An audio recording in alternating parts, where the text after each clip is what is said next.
Hello, let's start today's editorial. Aging factory. The decline in China's population will affect the rest of the world too. The last time China's population saw a decline was in 1961 in the mildest of a devastating 4-year famine following Mao's failed Great Leap Forward campaign. The latest decline in population, however, is no blip. The shrinking of the world's most populous country by as much as 850,000 in 2022 marks a watershed moment with lasting consequences for China and the world.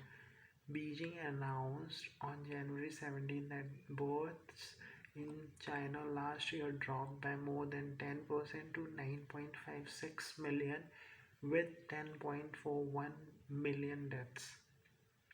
The 1.411 billion population will certainly be overtaken by India's this year.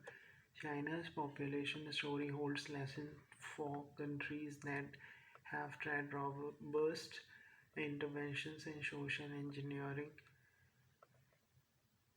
China has spent the greater part of 2 decades trying and failing to get families to rob to boost birth rates that have been declining since the government introduced a harsh one-child policy in 1980.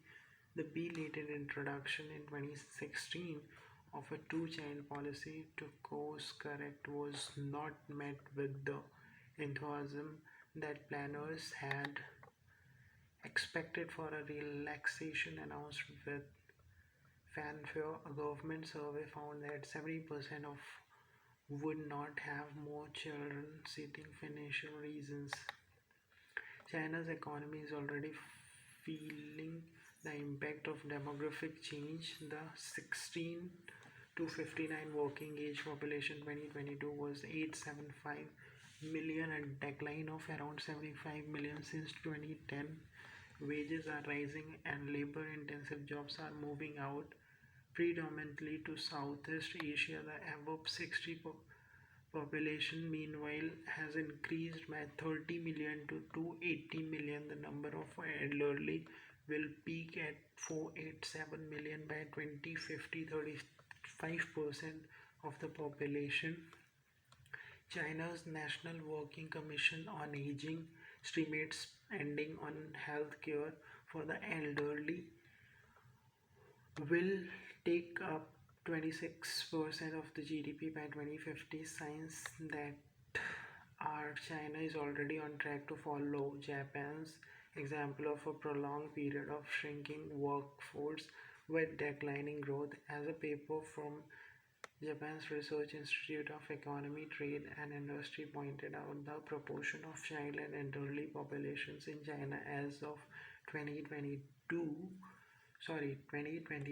was similar to Japan's in 1990. Moreover, China reached this inflection point faster, with its fertility rate fallen from 2.74 to 1.28 in the preceding 4 decade period, while Japan's fell from 1.75 to 1.29.